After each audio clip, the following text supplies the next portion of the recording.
My name is Eleanor Vance. I am 34 years old, and my sister-in-law spent $9,430 of stolen money before the sun came up. She did it while I was sleeping down the hall, unzipping my leather tote with the practiced hands of a pickpocket. By 6 a.m., my phone was buzzing with fraud alerts, tickets to Orlando, designer coats, luxury resort deposits. When I confronted my father-in-law over cold coffee, he looked me dead in the eye and said, "Chloe would never do something like that." I didn't yell. I didn't throw a glass. I just smiled, set my cup down, and let him defend a thief. Because the credit card Chloe took wasn't mine. It was a corporate card issued to her father's own struggling construction firm, where I serve as chief financial auditor. And every single charge was automatically flagged as felony grand larceny. The leather zipper of my tote bag makes a distinct, dry scratch when pulled in the dark. At 3:17 a.m., in the guest wing of my in-laws' lakeside house, I heard it. I didn't move. 9 years as a corporate forensic auditor teaches you that people showing you who they are in the dark usually leave a paper trail by morning.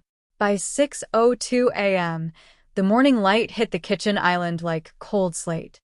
My phone vibrated 4 times against the marble. Alert: $3,400, first-class air travel.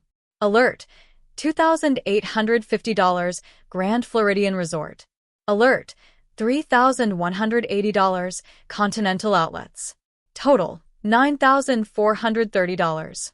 All processed between 3:45 a.m. and 5:12 a.m. I walked into the kitchen holding my coffee mug by the rim.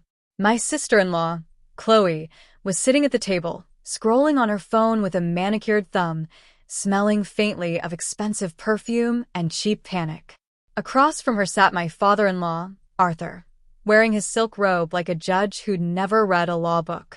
"My card was taken from my purse last night, Arthur," I said, my voice as flat as a polished floor. "Over $9,000 spent before breakfast." Arthur didn't even look up from his tablet. He took a slow sip of orange juice, set the glass down precisely, and said, "Chloe would never do something like that. Check your apps, Eleanor. You're always misplacing things." I didn't blink. I just took a slow sip of coffee and smiled. Arthur had spent 30 years building Vance Development Group into a mid-sized regional firm and 30 years convincing himself that family loyalty covered every overdraft. In the Vance household, equity wasn't measured in balance sheets. It was measured in tolerance. Chloe was 31, held no title, worked no hours, yet carried a corporate expense allowance that was meant to be capped at $500 a month for client outreach. Every quarter, I watched her exceed it by thousands. A spa weekend coded as vendor meetings. Designer luggage logged as office supplies. Arthur signed off on all of it with a gold fountain pen that leaked ink onto his mahogany desk. My husband, Mark, had been conditioned since high school to look at the ceiling whenever his sister reached into someone else's pocket. "It's just how Dad handles her, Elle," he'd whispered to me 3 years ago in our first apartment. "If we bring it up, it tears the family apart." I had stayed silent back then because I was still the new wife, the quiet woman with the accounting degree from a state school who sat at the end of the Thanksgiving table.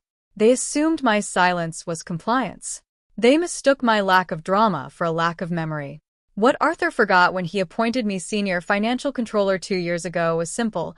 I don't trade in emotional currency. I trade in ledger entries, stamped receipts, and account numbers that don't lie when the porch lights go out. Chloe set her phone face down on the granite counter with a sharp, glass-like clack. She adjusted her silk sleeve, revealing a wrist wrapped in fresh turquoise bangles that still had the security tag tucked inside the clasp. "It's an emergency, Eleanor," she said, her voice dripping with artificial sweetness. The kids' school trip balance was due, and the resort deposit locked in our summer dates. Dad said months ago that family expenses could be covered under the contingency fund. The contingency fund, I repeated softly, letting the words hang in the humid morning air. "Chloe, you took a card out of my closed purse at 3 in the morning. That isn't an expense transfer. That is theft." My mother-in-law, Evelyn, glided into the kitchen in her cashmere cardigan, smelling of lavender and old money. She didn't ask what the total was. She simply slid a plate of warm croissants between us. Eleanor, darling, don't use such dramatic language, Evelyn murmured, adjusting a silver napkin ring. It's all Vance money at the end of the day. Mark's salary comes from the firm, doesn't it? We handle these little misunderstandings internally. I looked down at my phone screen. $9,430. If you've ever had a relative treat your personal boundaries or your hard-earned credit, like a shared family buffet, drop a comment below. I know I'm not the only one who has sat at a table full of people pretending theft is just sharing. I didn't argue. I simply picked up my coffee, walked to the study, and unlocked my laptop. The study smelled of cedar oil and 40 years of unexamined privilege. I sat at Arthur's oak desk, logged into the secure portal for Vance Development Group's primary accounts, and pulled up the real-time transaction ledger. I didn't open my personal banking tab. I opened account 4092, the corporate credit line reserved exclusively for emergency equipment leasing and municipal permit bonds. That was the detail Chloe had missed in the dark. She had reached into my tote, bypassed my personal debit card, and pulled out the matte black corporate card issued directly to my name as Chief Financial Officer.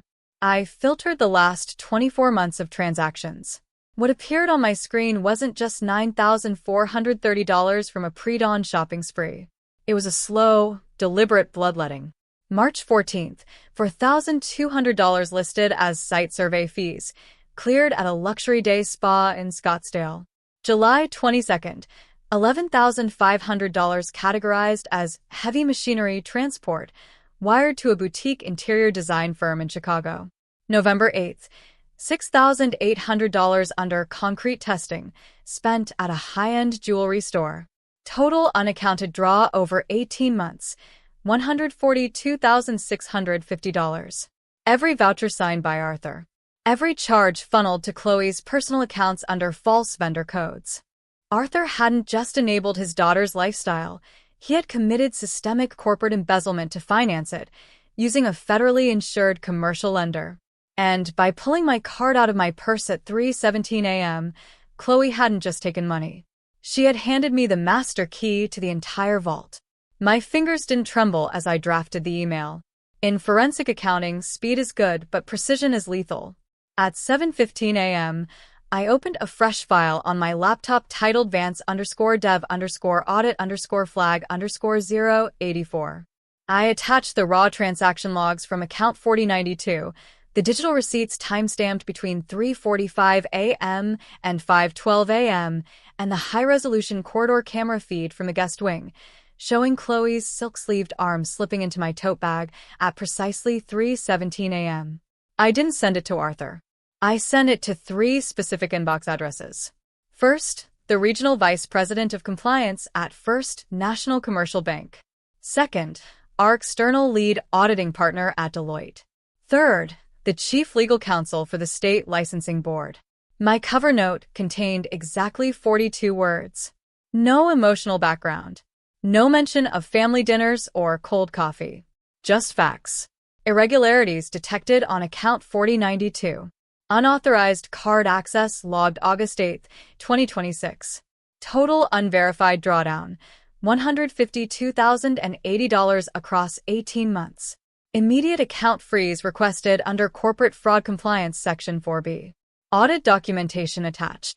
At 7:42 a.m., my screen flashed red with a single system confirmation. Account 4092 frozen. All pending transactions halted. That meant Chloe's $3,400 first-class tickets, her $2,850 resort deposit, and her $3,180 outlet charge were instantly declined at point of sale. I closed the laptop with a quiet click. Downstairs, the toaster popped, and my husband Mark called my name to ask if I wanted eggs. I walked down the stairs, calm as glass. The explosion didn't happen in a courtroom. It happened at 1:15 p.m. over Sunday roast chicken. Chloe was halfway through explaining her upcoming Orlando itinerary when her phone buzzed with an urgent notification. Then it buzzed again. And again. "That's weird," she muttered, tapping her screen.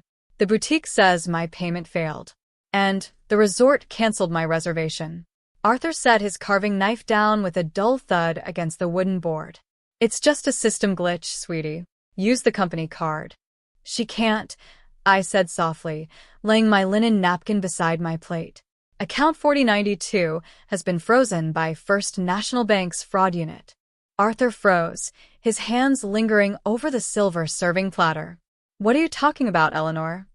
I conducted a mandatory compliance audit at 7 this morning, I replied, keeping my voice as smooth as polished glass.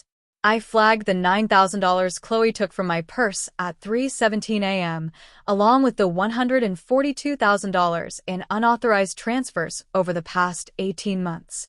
Evelyn dropped her crystal water glass. It didn't shatter, but the water pooled across the white lace tablecloth like a silent flood. Eleanor, you didn't. I did, I said. Deloitte and the State Licensing Board received the complete paper trail 45 minutes ago. They're launching a formal forensic review tomorrow at 9 a.m. Chloe's face turned the color of damp chalk. Dad, do something. Arthur stood up, his chair scraping violently against the hardwood floor. You ruined this family over $9,000? No, Arthur, I said, looking him dead in the eye while Mark sat beside me in stunned, motionless silence. You ruined this company over 30 years of covering up a thief. I just balanced the books. By Monday afternoon, Arthur was forced into early retirement, handing control to an independent trustee. Chloe faced 2 counts of grand larceny, her summer trips replaced by court-ordered community service, and a strict restitution schedule. Mark and I moved into our own home 3 miles down the coast. It took 6 months of quiet therapy, but he finally saw the truth. Setting fire to yourself to keep your family warm isn't loyalty, it's survival conditioning. He now works as a structural engineer for a firm that audits its own accounts every 30 days. As for me, I opened my own forensic accounting practice. On my desk sits a framed photograph of a simple brass zipper, a quiet reminder that the smallest sound in the dark can dismantle an entire empire built on lies. If you've ever had to stand your ground against people who expected you to carry their secrets, subscribe and leave a comment below. Tell me, what was the exact moment you decided to stop letting family bleed you dry? Because at the end of the day, love is earned, respect is mandatory, and the ledger always balances.